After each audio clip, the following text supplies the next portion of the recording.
परंतु मेरी दृष्टि इतनी कुशल भी नहीं कि किसी को देखकर ही उसका परिचय ले ले। आपको अपना परिचय स्वयं देना होगा भद्र। मैं राधेकर। और आप स्वयंवर में भाग लेने नहीं आए।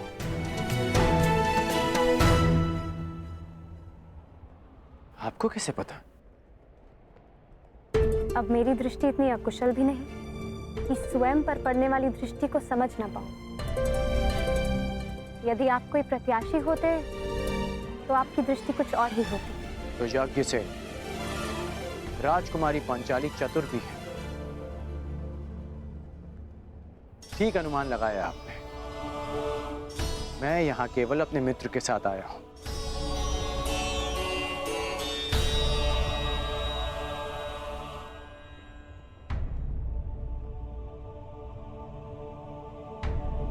और आपके मित्र कौन हैं? युवराज दुर्योधन। ये राजसी विधियां और निमंत्रण मेरे लिए नहीं है और ना ही मेरी इनमें रुचि है। मैं राजपुत्र नहीं, भुगत ग्राम का सूत पुत्र हूं। मनुष्य का जन्म महत्वपूर्ण नहीं, यदि कुछ महत्वपूर्ण है तो उसके कर्म। कर्म शब्दों से अधिक श्रेष्ठ माध्यम है मनुष्य और उसकी योग्यता के परिचय का। यदि आपकी सोच ऐसी है तो आपका होने वाला वर योग्य होने के साथ साथ बहुत भाग्यशाली होगा।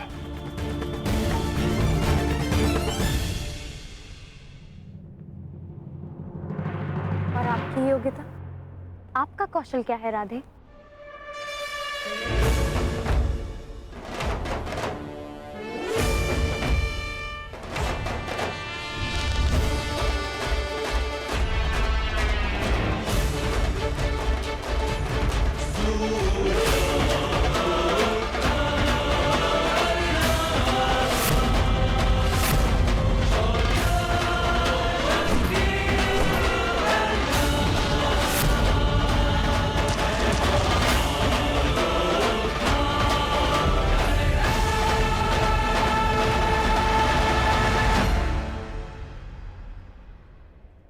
अभी आप ही ने कहा था कि कौशल के परिचय के लिए कर्म शब्दों से अधिक श्रेष्ठ माध्यम है। बिना देखे आपने लक्ष्य संधान कैसे किया? मैंने संधान लक्ष्य देखकर ही किया, आपके नेत्रों में देखकर।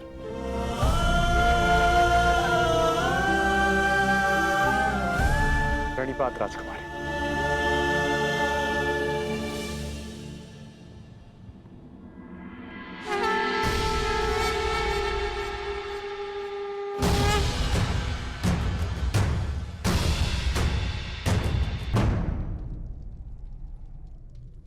कुछ एक प्रहर में तुम्हारे जीवन की नई यात्रा प्रारंभ होने वाली है सखी, परंतु तुम उद्विग्न हो। क्यों? क्योंकि सखा, आपसे मिलने से पूर्व मैं अपनी नियति को जानना चाहती थी, परंतु आपसे मिलने के पश्चात मुझे यह विश्वास हो गया कि जो नियति ने निश्चित किया है वो अवश्य होगा। निसंदेह। यदि मैं अर्जुन की भार्या बनने इस संसार में आई थी तो फिर मैं जीवित क्यों हूं? यदि अर्जुन ही जीवित नहीं। तुम्हारा प्रश्न उत्तम है सखी, परंतु उत्तर नियति के पास है। और तुम्हें क्या प्रतीत होता है? अर्जुन जीवित है?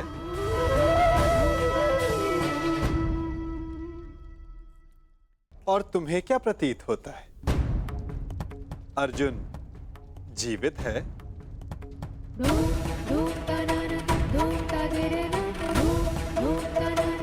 मस्तिष्क कहता है नहीं, और मेरा हृदय कहता है हाँ, कुछ अजीब सा है मेरे भीतर, एक अज्ञात आभास जो कह रहा है कि मैं अर्जुन से अवश्य मिलूंगी। कभी कभी अज्ञात ज्ञात से अधिक शक्तिशाली होता है पांचाली। कदाचित जो हमें अज्ञात हो, नियति को वो ज्ञात हो, परंतु कभी कभी ज्ञात अज्ञात से अधिक महत्वपूर्ण होता है हमारा चयन। जैसे इस स्वयंवर में महत्वपूर्ण है तुम्हारा चयन। वाह वासुदेव, आपने मेरे स्वयंवर की शर्त रखी जिसे पूर्ण आकार देने वाला मेरा वर होगा, तो मेरा चयन तो स्वतः समाप्त हो गया ना? नहीं सके, जो शर्त पूरी करेगा उसका वर्ण तुम कर सकती हो, परंतु ये तुम्हारा अधिकार है कि किस वर को तुम नहीं चुनती हो।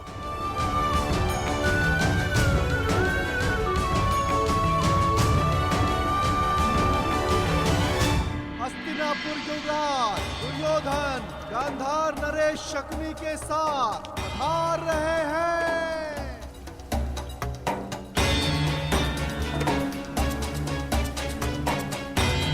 अब प्रवेश कर रहे हैं भद्र नरेश शल्य।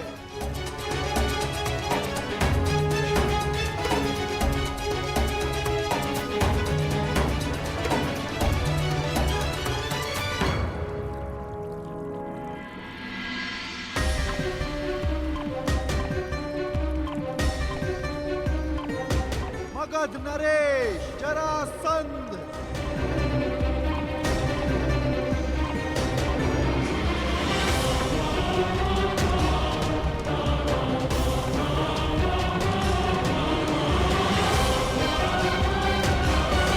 आप यहाँ अतिथि हैं मगध नरेश, इस स्वयंवर के प्रत्याशी, और मैं यहाँ स्वागत करता हूँ।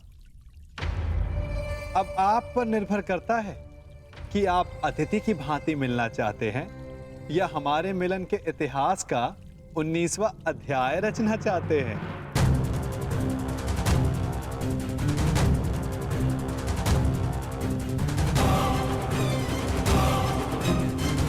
मगध नरेश, स्वागत है आपका।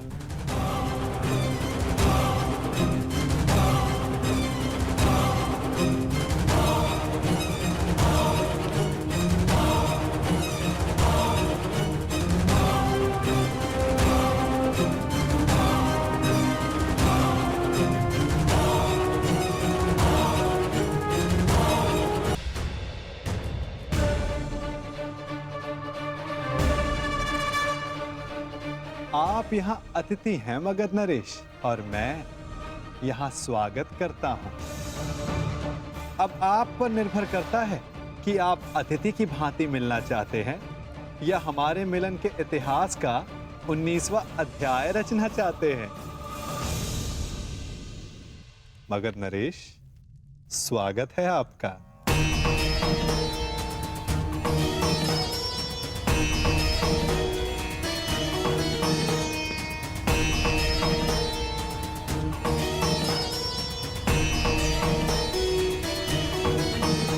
देख रहे हो मेरे होने वाले सम्राट, ये नटखट कैसे चटपट चटपट बोले जा रहा है? परंतु तुम घबराना नहीं, इस मायावी की माया को हरने के लिए ही मैं तुम्हारे साथ आया हूं।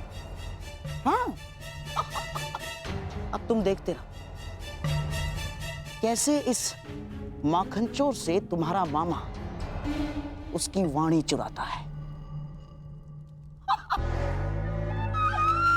वासुदेव,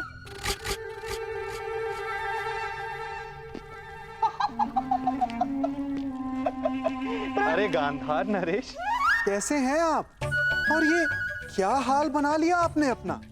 मुझे आज भी स्मरण है, एक समय आप संपूर्ण आर्यव्रत के सबसे सुंदर, सबसे सुशोभित पुरुषों में से एक थे,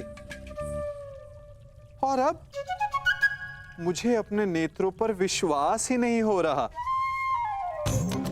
भ्राता दुर्योधन, मित्र कर्ण, यहां आओ, शीघ्र आओ। दुर्योधन, अब तुम ही बताओ, क्या मैं असत्य कह रहा हूं? एक समय था जब मामा श्री कितने आकर्षक दिखा करते थे।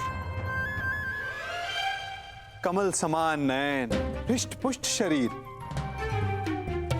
शीतल वाणी, मधुर मुस्कान। परंतु अब सब बदला सा लग रहा है।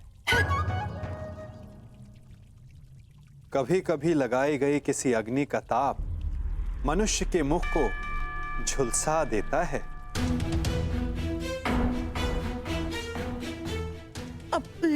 है ना दुर्योधन?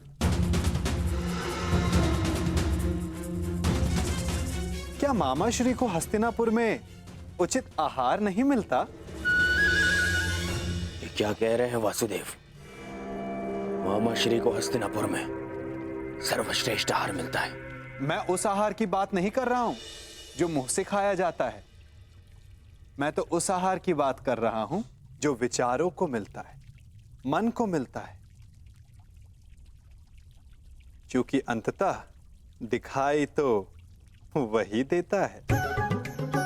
अरे मैं भी क्या बातें लेकर बैठ गया। आइए, आप सबका स्वयंवर में स्वागत है। तुम्हारा भी मित्र कर्ण। वासु, प्रणिपात गांधार नरेश, आइए।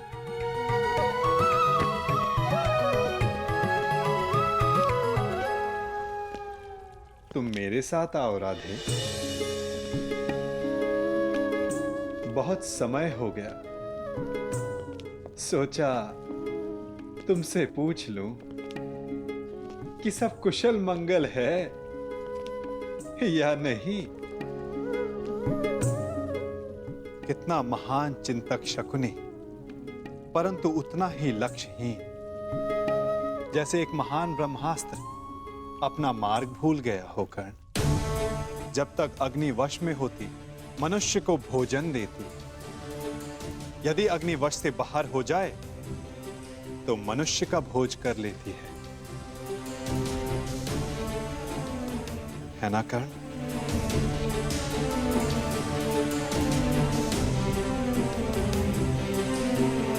वासुदेव, क्या आप जानते थे कि वारणा व्रत में क्या हुआ? किस विषय में बात कर रहे हो कर्ण? उस भवन के विषय में जो दुर्योधन ने बनवाया, या उस भवन के विषय में जो अग्नि की भेंट चढ़ गया?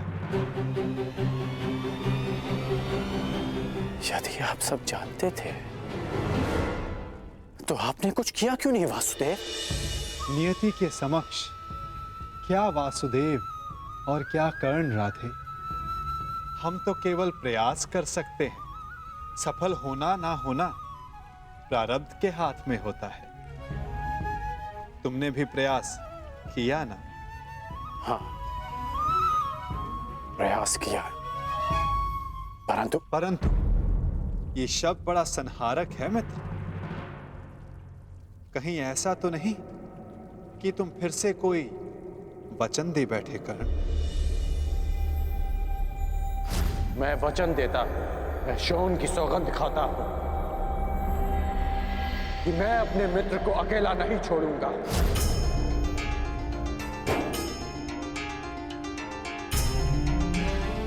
ओह कर्ण, मैंने कहा था कि वचन देते समय सावधान रहना, फिर भी दे बैठे क्यों? क्योंकि सबके पास वासुदेव जैसा मार्गदर्शक नहीं होता, और कुछ लोगों के पास तो शकुनी जैसे पथभ्रष्टक होते हैं। इसलिए मैंने अपने मित्र का साथ दिया और उसे वचन भी। यदि धनुष मध्य में से कच्चा हो तो धनुधर को घायल कर सकता है, योद्धा का खड़ग शत्रु के आक्रमण को रोक सकता है, परंतु समय के बवंडर को नहीं। कहीं ऐसा ना हो कि तुम एक असफल योद्धा सिद्ध हो जाओ कर्ण। योद्धा का धर्म युद्ध है, फिर वो उस युद्ध में सफल हो या असफल। और आप भूल रहे हैं वासुदेव कि मैंने पंख के स्थान पर पाषाण खंड होना चुना है। और मैंने क्या कहा था कि हमारा चयन ही हमारा भविष्य निर्धारित करता है कर्ण। स्मरण है? आपने मुझे यह स्मरण करवाने के लिए रोका है? नहीं, मैंने तुम्हें रोका है एक मंत्रणा देने के लिए कर्ण, कि स्वयंवर में तुम प्रतिभागी मत बनना। स्वयंवर में भाग लेने की मेरी कोई मंशा नहीं है। तो फिर मुझे वचन दो कि चाहे जो भी, तुम स्वयंवर में भाग नहीं लोगे। आप ऐसा क्यों कह रहे हैं?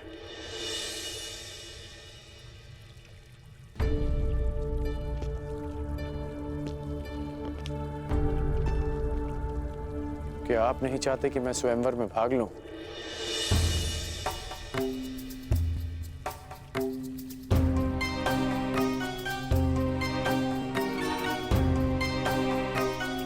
कहीं ऐसा तो नहीं कि स्वयंवर की परीक्षा का संबंध धनुर्विद्या से है? आपके मौन में आपकी सहमति दिख रही है वासुदेव।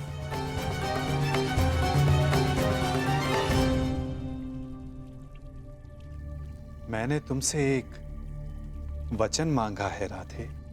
आप ही ने मुझे सिखाया है कि बिना सोचे समझे किसी को वचन नहीं देना चाहिए। मैं स्वयंवर में भाग नहीं लूंगा, परंतु तब तक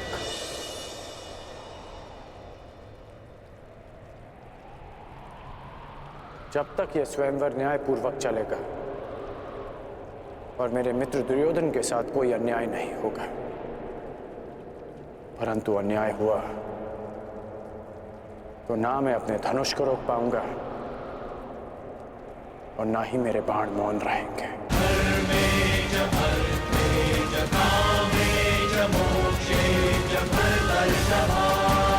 प्रणिपात वासुदेव।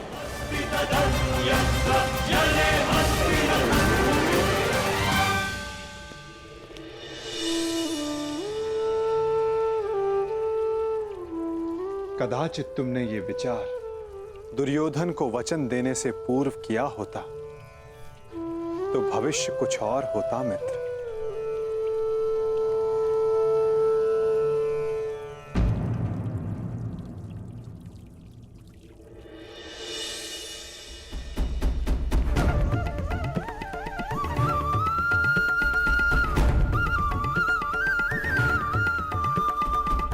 जो पहला ब्राह्मण तुम्हें मिले उसे ये दक्षिणा दे देना और कहना कि पांचाल राजभवन में एक बड़ा उत्सव हो रहा है। जाओ।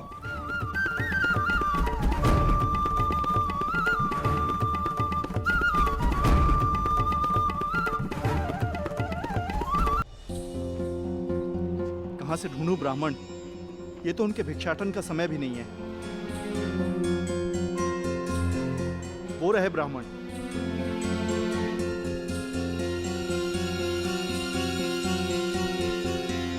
प्रणिपात ब्राह्मण देव। यह आपके लिए ब्राह्मण देव। एक संदेश भी है। राजमहल में एक बड़ा समारोह है और एक बड़ा भोज। अब पधारिएगा अवश्य। प्रणिपात।